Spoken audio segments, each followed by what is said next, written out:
Para pendeta, pastor, dan saudara-saudari yang dikasihi di dalam Tuhan, Shalom. Dalam nama Tuhan Yesus Kristus, kita memulakan kebaktian pada hari ini. Jemaat Tuhan, mari kita masuk dalam seruan ibadah, siapkan diri kita di hadirat Tuhan. Doa senyap dan membuat pengakuan dosa.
Istiharkanlah kuasa Allah. Dia memerintah seluruh Israel. Kuasanya kelihatan di angkasa. Sungguh mengagumkan Allah kita waktu dia keluar dari tempat kediamannya. Allah umat Israel memberikan kuasa dan kekuatan kepada umatnya. Pujilah Allah. Marilah kita bersama-sama berdiri. Kita menaikkan pujian kepada Tuhan dengan menyanyikan lagu Tinggikan namamu dipuji.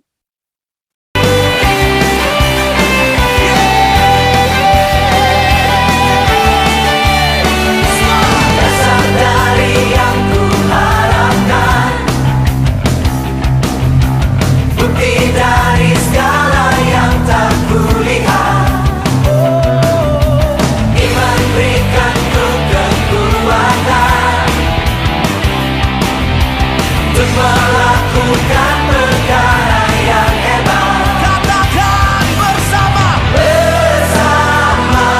rohku. Ku pasti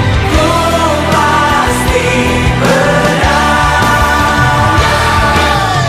Ingin namamu dipuji, hormat kemuliaan.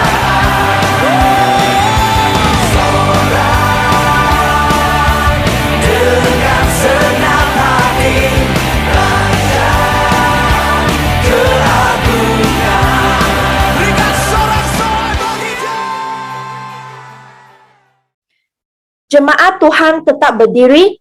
Mari kita berdoa. Allah Bapa yang amat mengasihi kami, terima kasih kerana kami dapat menyembah Tuhan walaupun wabak masih teruk. Tuhan, kami berdoa agar Tuhan dapat memberkati kami, mempunyai badan yang sihat dan otak yang cergas, agar kami dapat memujikan nama-Mu. Tuhan, kami berdoa agar Tuhan mengampunkan dosa kami dan menyucikan kami. Kami juga berkomitmen akan menjauhi diri daripada perbuatan yang tidak disukai Tuhan dan sering bersama dengan-Mu, Tuhan. Tuhan, tolong berikan kami kebijaksanaan, kasih dan kesabaran untuk melayani orang dengan penuh sukacita agar dapat memuliakan nama-Mu. Terima kasih kerana Engkau mendengar doa kami. Kami berdoa dalam nama Yesus Kristus. Amin.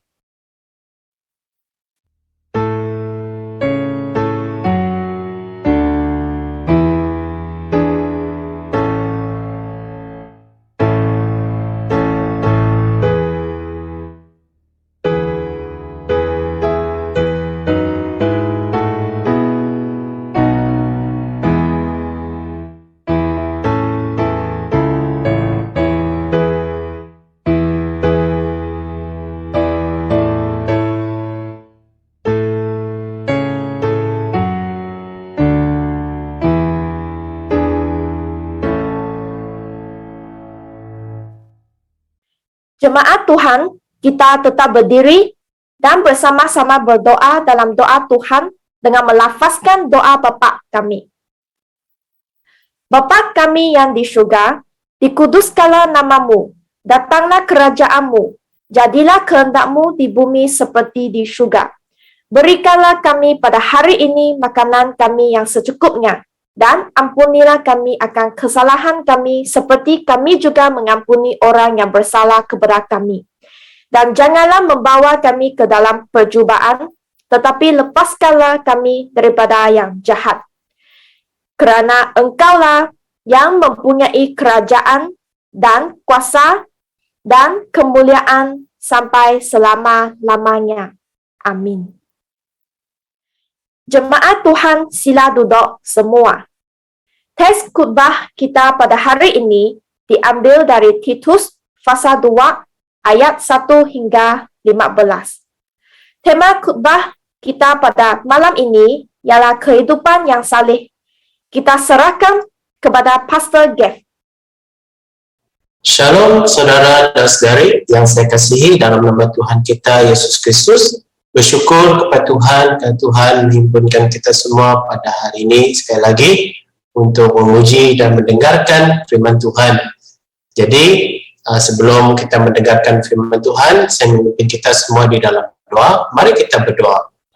Allah Bapa kami yang bertata di dalam kerajaan syurga, pada saat Tuhan kami ucap syukur Tuhan kerana pada hari ini kami ada peluang Tuhan untuk mendengarkan firman-Mu yang akan disampaikan oleh hamba-Mu sebentar saja nanti Tuhan. Kami berdoa Tuhan kiranya melalui pengurusan firman Tuhan ini Tuhan dapat menolong kami untuk terus bertumbuh, terus mengarah kehidupan kami kepada Engkau Tuhan. Untuk itu bantulah kami Tuhan untuk tetap fokus, tetap mengalihkan perhatian kami kepada-Mu Tuhan. Siapkanlah hati kami, dalam nama Tuhan Yesus Kristus kami berdoa dan mengucap syukur. Amin. Jadi pada masa yang sama kita akan membaca firman Tuhan ini bersama-sama dari surat Titus bab yang kedua ayat yang pertama hingga ayat yang ke-15 bersama-sama. Jadi mari kita membacanya bersama-sama. Titus bab yang kedua ayat yang ke-1 hingga ayat yang ke-15. Tetapi engkau Titus harus mengajarkan apa yang sesuai dengan asas kepercayaan yang benar. Nasihatilah orang lelaki yang tua supaya bijaksana, bersifat baik dan tahu mengawal diri. Mereka juga harus sentiasa percaya kepada Kristus, mengasihi saudara seiman dan tabah menghadapi penderitaan. Demikian juga nasihatilah wanita yang tua supaya kelakuan mereka sesuai dengan kelakuan wanita yang mengabdikan diri kepada Allah. Mereka tidak boleh mengumpat atau menjadi kaki botol. Mereka mesti mengajarkan apa yang baik. Dengan demikian wanita yang tua dapat mendidik wanita yang muda supaya mengasihi suami dan anak-anak, tahu mengawal diri, suci dan menjadi suri rumah yang baik serta taat kepada suami. Dengan demikian tidak ada orang yang dapat mencela kekabaran daripada Allah. Begitu juga desalah orang muda supaya mengawal diri. Hendaklah engkau menjadi teladan kelakuan yang baik dalam segala perkara. Hendaklah engkau jujur dan bersungguh-sungguh apabila engkau mengajar. Gunakanlah kata-kata bijak yang tidak dapat dicela orang, supaya musuhmu malu kerana tidak dapat mengecam kita. Abdi harus menurut perintah Tuhan mereka dan menyenangkan hati mereka dalam segala hal. Abdi tidak boleh membantah ataupun mencuri. Sebaliknya, abdi mesti sentiasa bersikap baik dan setia, supaya dengan perbuatan mereka itu orang memuji ajaran tentang Allah penyelamat kita. Hal itu demikian karena Allah sudah menunjukkan rahmat-Nya untuk menyelamatkan umat manusia. Rahmat-Nya mengajar kita supaya hidup saleh dan tidak mengejar hal-hal keduniaan. Di dalam dunia ini, kita harus hidup dengan mengawal diri, jujur dan menghormati Allah. Sekarang kita sedang menantikan hari yang kita harapkan itu, apabila keagungan Allah Maha Besar dan Yesus Kristus penyelamat kita akan kelihatan. Dia sudah mengorbankan nyawanya untuk membebaskan kita daripada segala kejahatan, menyucikan kita dan menjadikan kita miliknya sahaja, serta menjadikan kita berbuat baik. Ajarkanlah semua perkara itu dengan penuh wibawa, hendaklah engkau menggalakkan dan menegur para pendengarmu. Janganlah biarkan seorang pun memandang rendah kepadamu.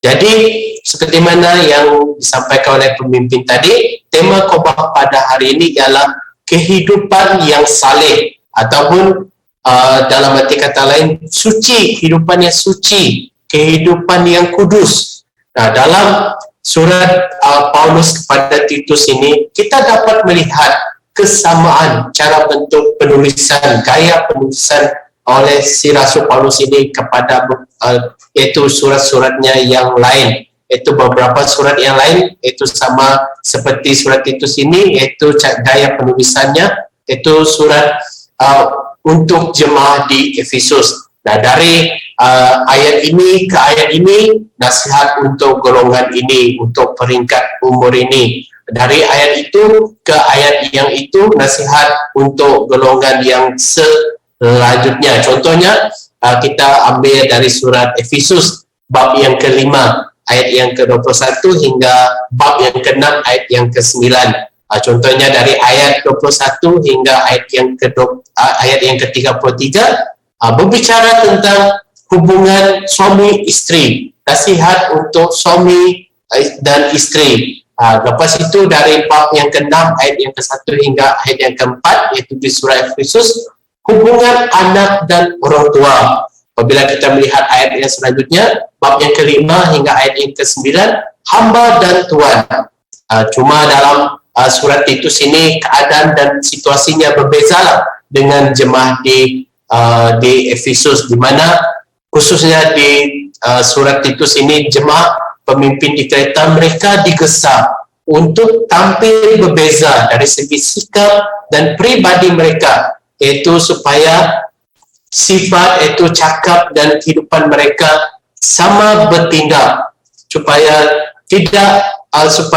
terus mengalami keseimbangan dalam kehidupan mereka, supaya tidak seperti cakap serupa bikin. Oleh itu, Paulus berkata kepada Titus, menggesa Titus ataupun mengharuskan Titus untuk mengajar apa yang sesuai dengan asas kepercayaan yang benar. Apabila kita melihat di surat Titus bab yang kedua ayat yang ke-1, maksudnya di sini yaitu segala sesuatu ajaran yang Titus sampaikan nanti mengarah kepada Kristus dan tidak berpusat kepada manusia lagi. Jadi maka dalam berbagai peringkat yang Titus bakal layani nanti, itu jemaah, ada orang lelaki tua, ada wanita tua, ada wanita muda, ada orang yang muda, abdi dan tuan juga.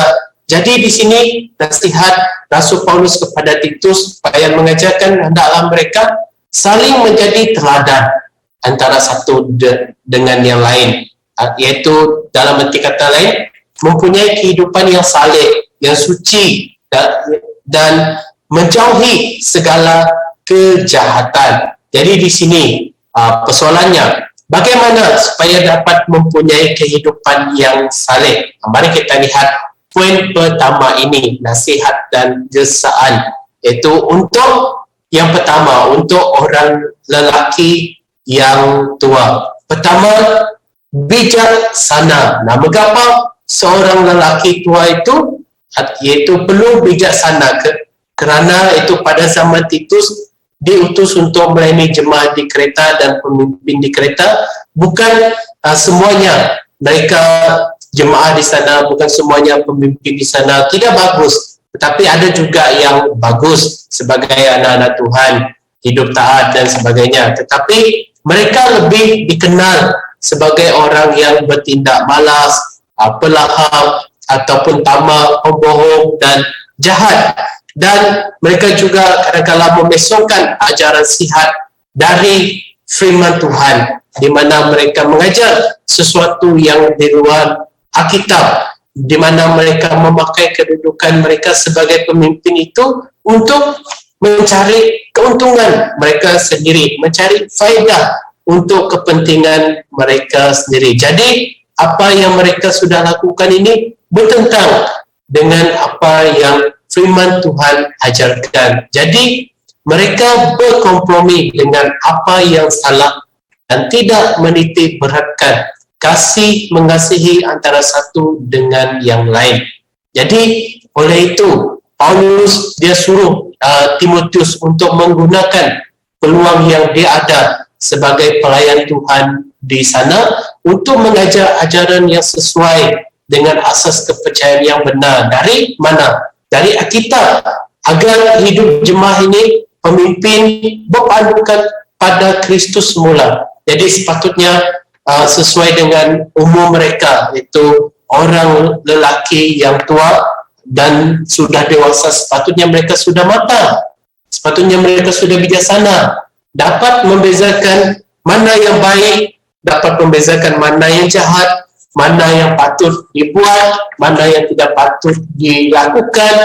Jadi supaya orang yang lebih muda dapat mengikut sasiah yang baik dari cara hidup mereka yang bersifat baik serta mengawal diri. Nah, dari segi kerohanian, tidak boleh tidak mereka mempunyai ciri yang terpenting ini di dalam ayat yang seterusnya, yaitu percaya kepada Kristus, yaitu kerana inilah dasar segalanya. Karena jika mereka tidak percaya kepada Kristus, apa yang bakal mereka lakukan nanti, apa yang mereka perbuat nanti, ambil contoh. Kita boleh mengambil contoh, jika mereka berbuat yaitu dalam hal mengasihi, yaitu di mana mereka patut mengasihi menurut ajaran Alkitab. Nah, apabila mereka tidak percaya kepada Kristus, mungkin mereka akan mengasihi orang yang tertentu saja yang ingin mereka kasihi, tetapi mereka akan membenci yang lain, bahkan tidak sanggup untuk mengasihi musuh mereka, seperti apa yang firman Tuhan ajarkan. Kasihilah musuhmu, berdoalah bagi mereka. Dan jika mereka tidak percaya kepada Kristus dengan sungguh-sungguh, kemungkinan mereka tidak akan mengikuti ajaran Alkitab ini, atau dalam hal tabah menghadapi penderitaan. Dan jika mereka tidak percaya kepada Kristus, dan sekejap percaya, sekejap tidak, kepercayaan kepada Kristus seperti ada musim senang, percaya kepada Kristus. Musim susah, tidak percaya kepada Kristus. Nanti, apabila ada penderitaan, kesusahan, pengenaian, cabut lari. Jadi pentingnya, ciri percaya kepada Tuhan ini ditekankan pada orang lelaki yang tua, supaya mereka menjadi contoh kepada orang yang lebih muda. Nah, maka daripada itu, Rasul Paulus dia menasihati orang lelaki yang tua ini terlebih dahulu menjadi teladan dalam kehidupan yang saleh mereka, suci mereka. Itu seperti kata-kata, anak ibarat kain putih, ibu bapalah yang mencorakkannya. Anak ibarat kain putih, ibu bapalah yang mencorakkannya. Nah, apa yang orang tua terlebih dahulu buat, maka orang muda juga akan mengikut jejak mereka. Dan seperti mana juga kita pernah dengar, mahu generasi yang sehat, orang tua lah yang menjadi terang dan garam terlebih dahulu. Nah, menjadi teladan dalam hidup yang bijaksana, bersifat baik, mengawal diri, percaya kepada Kristus, mengasihi sesama, bahkan tabah menghadapi penderitaan. Itulah nasihat dan desaan untuk orang lelaki yang tua. Kedua, nasihat dan desaan untuk wanita yang tua. Nah, sebagai pengikut Kristus, di mana dahulu, bahkan kita juga pada hari ini tidak lari juga daripada kehidupan masa lampau kita, cara hidup kita yang lama, sama juga dengan konteks Alkitab ini, di mana dahulu wanita yang tua ini mempunyai cara hidup yang lama yang tidak memuliakan Allah. Hendaklah mereka tidak amalkan lagi gaya hidup mereka yang lama itu, kerana mereka sudah percaya kepada Kristus, menerima juru selamat, karena hidup mereka sudah ditebus oleh darah Yesus Kristus, diperbaharui dari segi kehidupan mereka untuk mengalami kasih Tuhan. Jadi di sini ayat yang ketiga hingga ayat yang kelima ini berkelakuan di mana mereka diminta berkelakuan seharusnya seperti kelakuan wanita yang mengabdikan diri kepada Allah, di mana dalam dua aspek, tidak boleh mengumpat dan bergosip. Mengumpat ini dalam arti kata lain, kita pada masa sekarang ini bergosip atau menjadi kaki botol, pemabuk, hari-hari, minggu-minggu minum alkohol sahaja. Jadi itu tidaklah baik menurut ajaran daripada firman Tuhan, karena bila gemar kepada bergosip, mengumpat, menjadi kaki botol, maka ianya tidak menunjukkan teladan yang baik. Nah, pada masa sekarang, jika kita mengamalkan bergosip, mengumpat, menjadi kaki botol ini, kita juga tidak menunjukkan contoh yang baik kepada orang-orang yang di luar sana. Jadi di sini kesan daripada firman Tuhan, sebagai wanita yang tua, yang lebih dewasa, matang, hendaklah mereka mengajarkan apa yang baik. Baik itu dalam tindakan serta percakapan mereka. Kenapa? Supaya wanita yang lebih muda, sama seperti tadi, supaya wanita yang muda dapat terdidik oleh teladan yang ditunjukkan oleh wanita tua. Dan tidak dapat disangka pada hari ini ada orang yang belajar daripada melihat, ada orang yang belajar daripada mendengar, ada orang yang belajar dari melihat perilaku seharian kita. Jadi jika contoh yang baik kita tunjukkan pada masa sekarang ini, baik sebagai wanita tua, kita juga dapat menunjukkan contoh yang baik yang dapat diikuti oleh wanita yang muda, supaya mereka dapat belajar mengasihi suami dan anak-anak, di mana mereka dapat tahu mengawal diri, menjadi kehidupan yang suci, menjadi suri rumah yang baik, taat kepada suami, seperti mana firman Tuhan katakan. Jadi dengan demikian, orang-orang di luar sana, seperti mana firman Tuhan katakan, tiada alasan lagi untuk menolak Kristus, karena kesaksian kita orang Kristian. Ingatlah saudara dan saudari sekalian, janganlah sampai orang di luar sana berkata kepada kita, kamu pun sama, apa beza dengan kami? Kami pun berbuat demikian, kamu juga berbuat demikian. Janganlah sampai kata-kata itu kita dengar daripada mereka. Oleh itu pentinglah kita mempunyai teladan kesaksian yang baik sebagai wanita yang tua maupun sebagai wanita yang muda. Yang ketiga, nasihat dan kesan untuk orang yang muda. Janganlah ikut kemahuan kita, iaitu darah muda kita. Setiap kita mungkin masih muda pada saat ini, apa yang kita mau lakukan, kita lakukan saja tanpa kita berfikir apakah ini berkenan kepada Tuhan, apakah ini mengikut ajaran Tuhan ataupun tidak. Jadi dengan kita tidak boleh melakukan sesuatu perkara dengan sewenang-wenangnya untuk mengerjakan sesuatu di dunia ini. Hendaklah kita sentiasa memuliakan Allah. Sebagai orang muda, kita digesa melalui firman Tuhan ini mengawal diri, menjadi teladan dalam kelakuan baik. Nah, mungkin kita sekarang masih muda, mungkin kita berada di sekolah, mungkin berada di sekolah menengah, universiti, di tempat kerja, maupun kita berada di dalam kalangan keluarga kita, komuniti kita. Jadilah teladan dalam kelakuan yang baik, dalam segala perkara mengikut firman Tuhan ini. Jadi maksudnya di sini, dalam segala perkara, bukan sesetengah perkara saja kita perlu berbuat baik, tetapi dalam segala perkara di mana kita diingatkan, kita digesa supaya jujur dan bersungguh-sungguh mengajar, sebagaimana Rasul Paulus mengingatkan Titus supaya bersungguh-sungguh bila mengajar. Janganlah seperti kata-kata cakap tak serupa bikin. Gunakanlah kata-kata bijak keluar daripada mulut kita supaya orang di luar sana tidak memandang rendah kita, supaya mereka dipengaruhi oleh percakapan, dipengaruhi oleh tingkah laku kita yang berpusat kepada Kristus, supaya orang lain yang tidak menyukai kita kehilangan ataupun habis akal, tidak dapat mencari sesuatu yang boleh mereka persalahkan pada diri kita.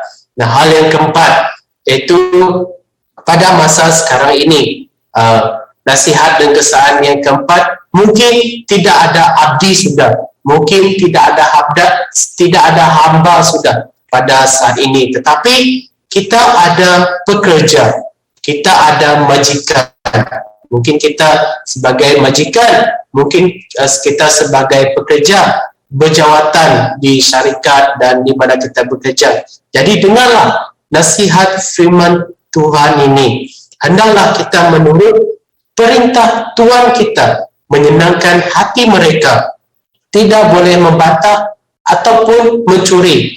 Dengan demikian kita menunjukkan sikap yang baik, setia, taat kepada majikan kita. Nah, jadi di sini menurut perintah Tuhan, menyenangkan hati Tuhan, tidak boleh membantah dan sebagainya, setia, bukanlah maksud saya jika majikan kita menghendaki kita berbuat sesuatu jahat seperti menipu ataupun menyesal kita, kita berdiam diri saja, kita tetap taat, kita tetap berkompromi dengan mereka. Bukanlah maksud saya sedemikian. Dalam hal itu, kita tidak sepatutnya untuk ikut-ikut sahaja, dan kita harus ingat, kita perlu dalam firman Tuhan ini juga kita diingatkan supaya bersikap baik. Dalam arti kata yang lain, kita melawan sesuatu yang jahat, tidak melakukan sesuatu perbuatan yang tidak baik, supaya kita menjadi contoh, supaya kita menjadi teladan yang baik. Lalu orang di sekitar kita memuji Allah, dalam arti kata lain, mengikuti Allah sebagaimana yang kita ikut dan kita percayai. Saudara dan saudari sekalian, mengapa pentingnya kita hidup saleh, hidup suci, hidup kudus pada hari ini, menjauhi hal yang jahat. Ingatlah, next slide, ingatlah, kerana Allah sudah menunjukkan rahmatnya, anugerahnya untuk menyelamatkan kita dari hukuman dosa, dan kita dibebaskan untuk mentaati Tuhan, tunduk kepada firman Tuhan. Oleh itu, mengajar kita supaya hidup saleh dan tidak mengejar hal-hal yang keduniawian.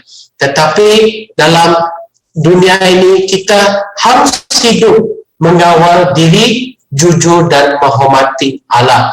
Nah, tidak lama lagi kita tahu pada bulan 12 kita akan menyambut perayaan Hari Christmas, mengingat kedatangan Sang Juru Selamat ke dunia ini. Nah, marilah kita dengan penuh siap sedia bertaubat pada masa ini, bahkan sentiasa serta menantikan pengharapan kita, yaitu Yesus Kristus.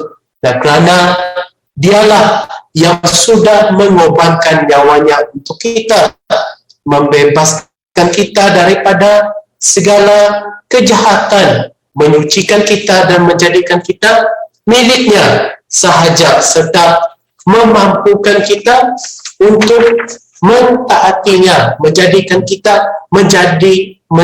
kita rajin untuk berbuat baik, sebagaimana contoh dan teladan yang Yesus telah tunjukkan kepada kita selama Dia masih hidup di dunia ini 2000 tahun yang lalu. Saudara dan saudari sekalian, sebagai anak-anak Tuhan, ayat 15 mengingatkan kita, ajarkanlah semua perkara itu dengan penuh wibawa, hendaklah engkau menggalakkan dan menegur para pendengarmu. Jangan biarkan seorang pun memandang rendah kepadamu.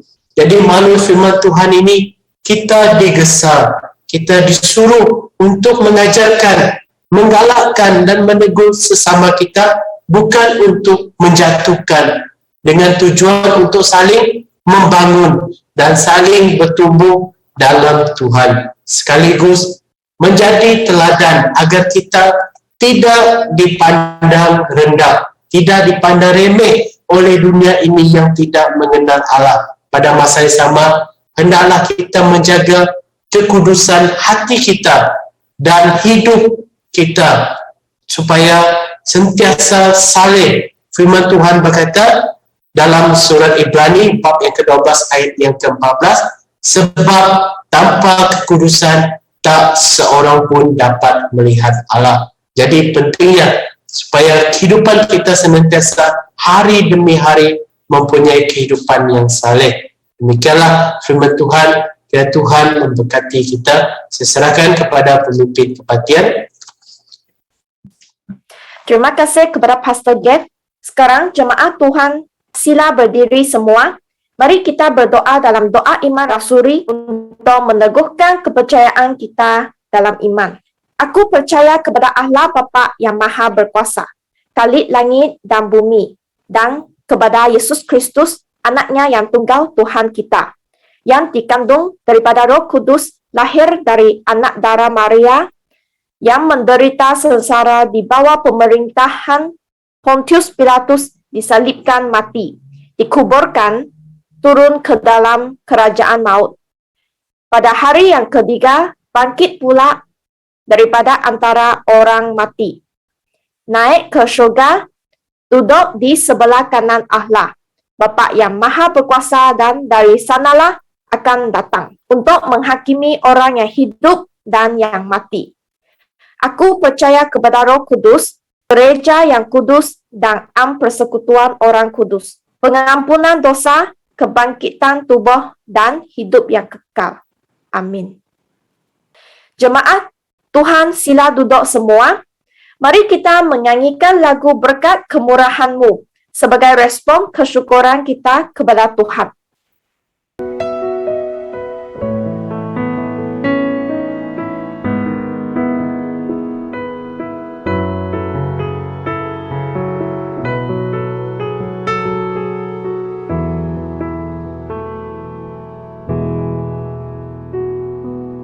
Kau hiasi kehidupanku dengan kemurahan-Mu.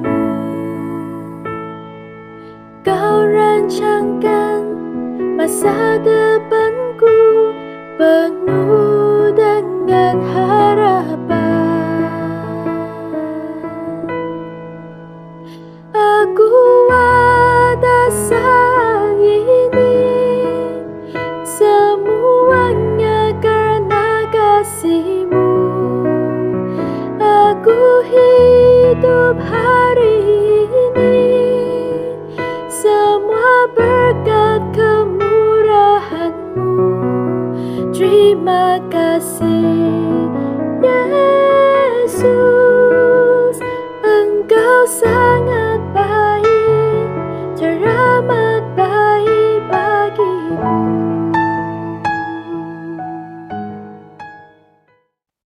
Jemaat Tuhan sila berdiri semua. Mari kita naikkan pujian dosologi.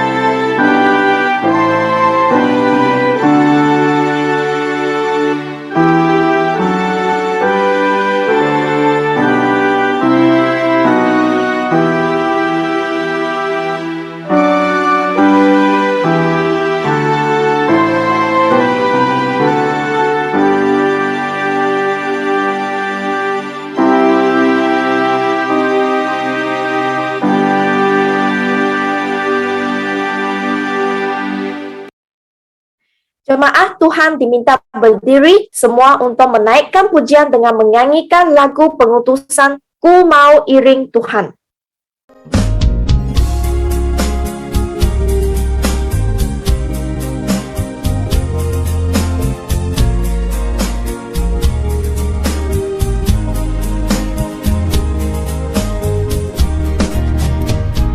Saat sunyi, saat sepi, ku merenung nasib ini.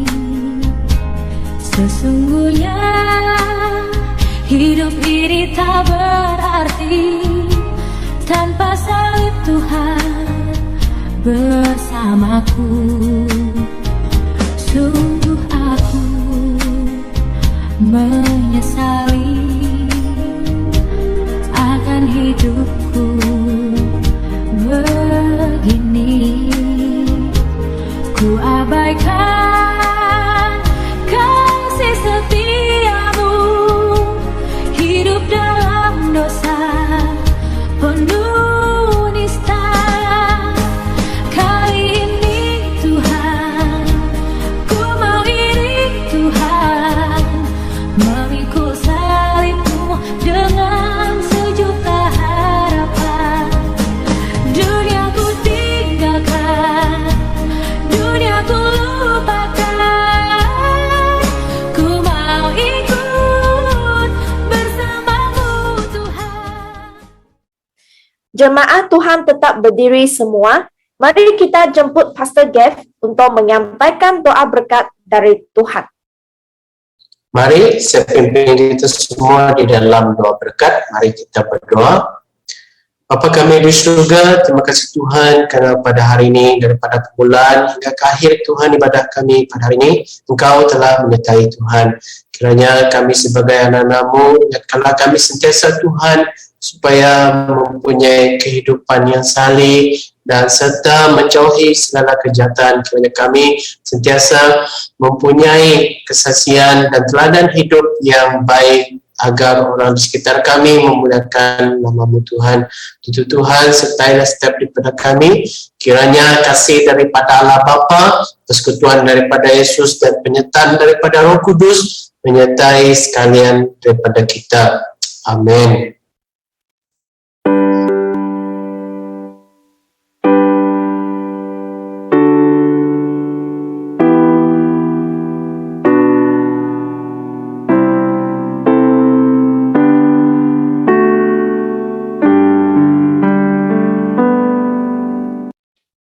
Jemaat Tuhan, silakan duduk semua.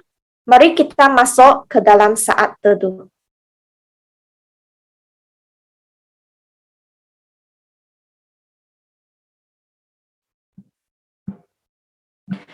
Bersalaman dan sejahtera bersurai. Tuhan memberkati.